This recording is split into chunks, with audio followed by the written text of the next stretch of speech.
Kalau ada, saya cadangkan untuk kita move satu yang macam bersih, yang baru dan sebagainya, supaya Union Bloc boleh capture satu benda yang baru untuk menolak kerajaan. Itu perkara. Perkara yang ketiga, sebenarnya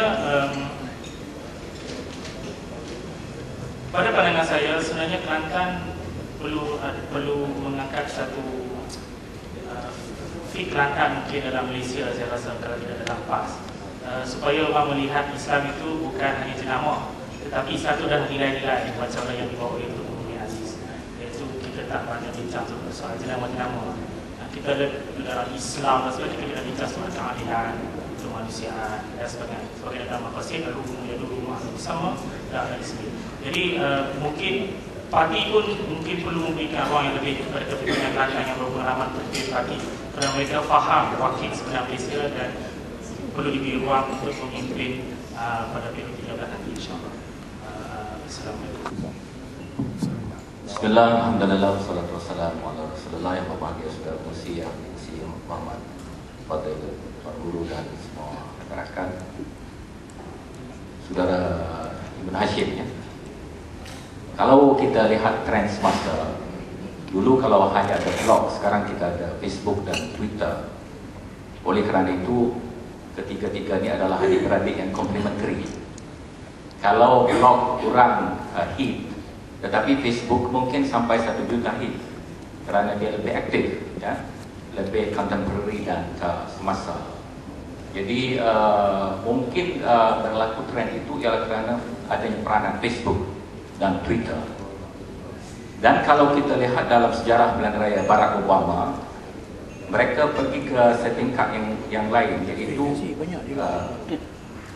post web, ya, publication of post web, mencetak apa yang ada dalam web dan diedarkan kepada pengundi-pengundi secara sukarela yang dipanggil sebagai Barack Obama Volunteers. Dan networking Barack Obama Volunteers ini digunakan untuk menyebarkan bahan-bahan dalam web yang bermutu, berkualiti dan diyakini ada integriti untuk tatapan masyarakat. Kalau dalam Malaysia ini, masyarakat luar bandar. Di luar bandar ramai lagi yang belum akses kepada internet dan bahkan tidak pernah buka pun laman web mana-mana, ya. Jadi kalau kita nak ada perubahan dalam politik Malaysia Pilihan Raya ke-13, kita perlu memikirkan satu networking untuk mempunyai web-web yang berintegriti, yang digunakan sebagai saluran rasmi, bukan sahaja menyebarkan berita yang terkini, bahkan analisis yang tepat dan padat, yang kemudiannya dicetak dan diedarkan kepada masyarakat Kedah, masyarakat Gua Musang, masyarakat Sabah, Sarawak, dan insya-Allah gelombang ini boleh jadi membantu kita untuk mengadakan perubahan dalam politik negara kita bagi periode ke-13. Kemudian mengenai dengan Royal Petroleum, sebenarnya kita tak berdiam diri. Pada 27 hari bulan ini, saudara Vloggers dijemput, ya, bagi pihak mahkamah, ya, untuk HT kerana kerajaan pusat telah memohon di Mahkamah Tinggi Perdagangan untuk mencelah bagi menjadi dependen yang kedua. Dalam saman kerajaan negeri kepada Petronas, kita hanya menamakan Petronas sebagai dependen tunggal, kerana bagi kita kesnya adalah jelas dan ringkas, iaitu yang berlaku ialah Petronas yang telah menandatangani perjanjian petroleum dengan Kelantan telah pecah kontrak, hanya menuntut Petronas untuk menunaikan kontrak yang telah ditandatangani. Kemudian kerajaan pusat rasa Petronas keseorangan, atau mungkin Petronas rasa dia perlukan bapak dia, ya, dia tak sanggup hadapi kerajaan Kelantan berseorangan, dia minta tolong pejabat peguam negara EG, yang sekarang ini tuan-tuan pun tahu dia ada masalah dengan MBCC, dan kita berdoa insya-Allah kita akan dapat EG yang baru, ya, dalam masa yang terdekat. Kalau tak, Perdana Menteri sekarang tak nak tukar, kita berdoa kita tukar kerajaan dan tukar EG sekali. Baik, dalam kes ini kerajaan pusat telah memohon mencelah. Betul-betul nampak kerajaan pusat ini nak bagi pertolongan pada Petronas, dan permohonan ini akan didengar pada 27 hari bulan ini, dan kita telah membantah permohonan ini, dan pada masa yang sama kita telah memfilekan notice of discovery, notis untuk mendapatkan bahan-bahan, dokumen-dokumen, maklumat-maklumat, transaksi-transaksi, jumlah pengeluaran, jumlah wang yang telah dikutip daripada kawasan-kawasan minyak yang ada di Kelantan, dan bilangan inquiries ini, bilangan item yang kita nak discoverkan ini lebih daripada 50 item.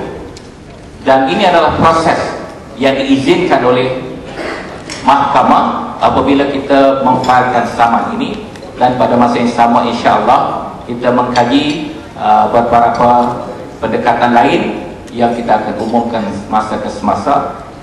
Kes ini masih diteruskan, dan alhamdulillah sebenarnya isu ini adalah didokong oleh semua pihak.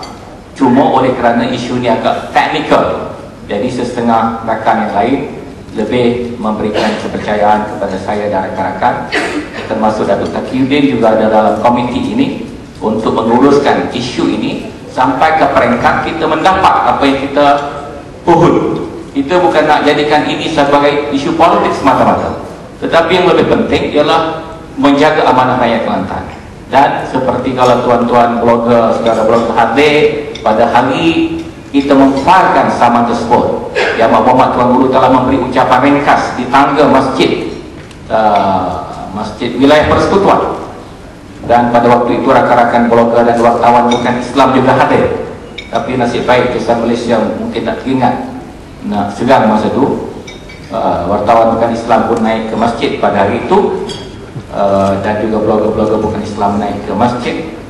Utusan Malaysia mungkin terlupa nak bangkitkan isu ini. Dan pada waktu itu Tuan Guru telah menyatakan bahawa isu royalti adalah isu amanah, dan beliau Tuan Guru sendiri adalah pemegang amanah yang utama bagi rakyat Kelantan pada waktu ini, dan kita menuntut ini atas dasar amanah yang perlu dikembalikan kepada rakyat Kelantan. Bahkan dalam isu ini, pada pendapat saya dan pendapat kita, jika sekiranya ada perubahan politik dalam negara kita perlu kaji semula peratusan royalti itu sendiri. Kalau di Indonesia perkara ini telah pun dikaji. Sabah, Sarawak, Kelantan, Terengganu kalau boleh esok mungkin Pahang juga ada, Johor pun boleh jadi akan ada satu hari. Mungkin kita boleh letakkan royalti itu adalah 20% bagi negeri-negeri yang ada pengeluaran minyak.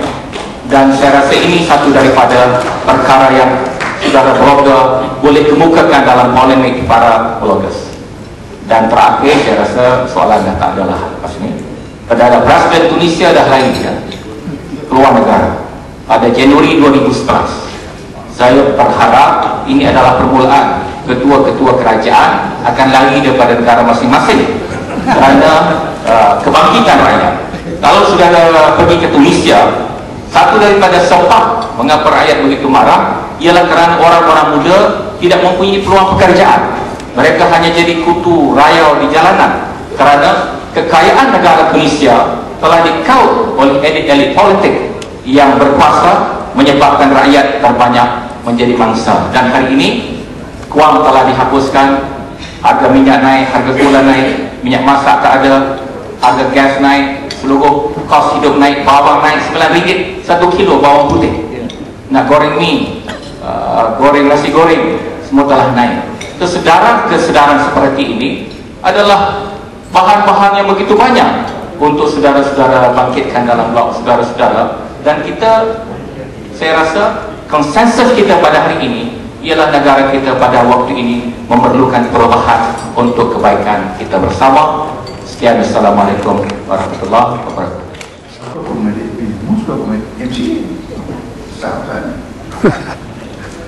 Pas kongkongan di DAP tak ada kesehatan. Kenapa kesehatan pada depan? Kenapa sama DAP ada benar?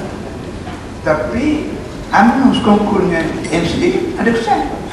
Itu tak ada Islam. UMNO Islam, tolong Islam. Ambil kemanusiaan. Kenapa? Kerana dia peralat oleh MCA. Nak ambil hati MCA. Lepas tak ada ambil hati siapa-siapa. Besar saja. Ya betul.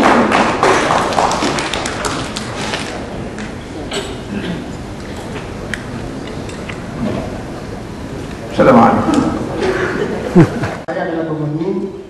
Adakah benar YDP FTB yang datang dari golongan UMNO, dan apakah tindakan daripada keadaan di Kelantan sebelum ini berlaku seperti SUK sama? Terima kasih. Ya, terima kasih kepada saudara Zami. Saya pun tak tahu ni orang panggil this is news. Mana satu perkara yang saya pun terkejut juga. Mana mari YDP MPKB UMNO ni.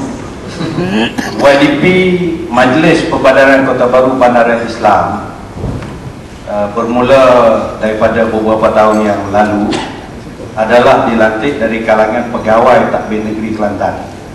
Sebelum ini daripada tahun 1990 apabila mula-mula PAS memerintah negeri Kelantan, YDP MPKB-nya pada tahun 1990 adalah Yang Berhormat Exco Kerajaan Tempatan pada masa itu, Yang Berhormat Allahyarham Datuk Abdul Halim Muhammad. Masa itu orang politik. Kemudian diganti pula oleh orang politik juga. Yang Berhormat pada masa itu Allahyarham Haji Raja Exco. Kemudian Allahyarham Haji Hussein Ahmad, dan yang terakhirnya masa itu Yang Berhormat Tuan Haji Ramli Abu Bakar. Itu 4 orang yang dipetua Majlis Bandar Kota Baru daripada wakil rakyat. Yang tu tak timbul lah orang UMNO kan. Sebab memang tertupat. Kemudian lepas daripada itu, kerajaan negeri membuat satu ketetapan di mana apabila semasa wakil rakyat menjadi yang dipetua, dia ada satu jawatan iaitu timbalan yang dipetua dari kalangan pegawai-pegawai takbir negeri Kelantan. Apabila kita membuat satu dasar yang dipetua FPKB itu mestilah sepenuh masa, mana full time. Kalau wakil rakyat ni tidak full time, dia part time. Bila sepenuh masa, kerajaan buat keputusan kita ambil daripada kalangan pegawai-pegawai takbir negeri Kelantan yang dikendalikan oleh Suruhanjaya Perkhidmatan Negeri Kelantan. Jadi yang dilantik saya kira ada 4 orang setakat ni, dan yang terbarunya kita buat akad sumpah hari Khamis baru ni. Hari Rabu, Exco yang melantik yang dipetua MPKB mengikut undang-undang adalah pihak berkuasa negeri.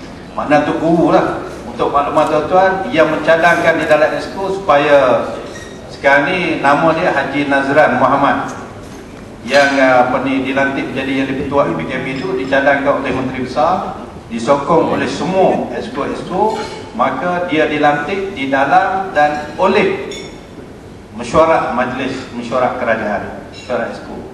Dan pada hari Rabu dilantik, hari Khamis tu akad sumpah. Dan pelantikan ini pun diperkenankan oleh Waduli Yang Maha Mulia Sultan Kelantan sebagai seorang pegawai takbir. Yang lantiknya adalah kerajaan ini.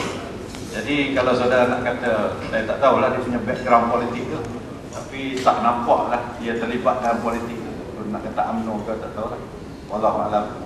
Tapi kalau ada maklumat yang itu saya tak tahu. Ada maklumat. Terima kasih.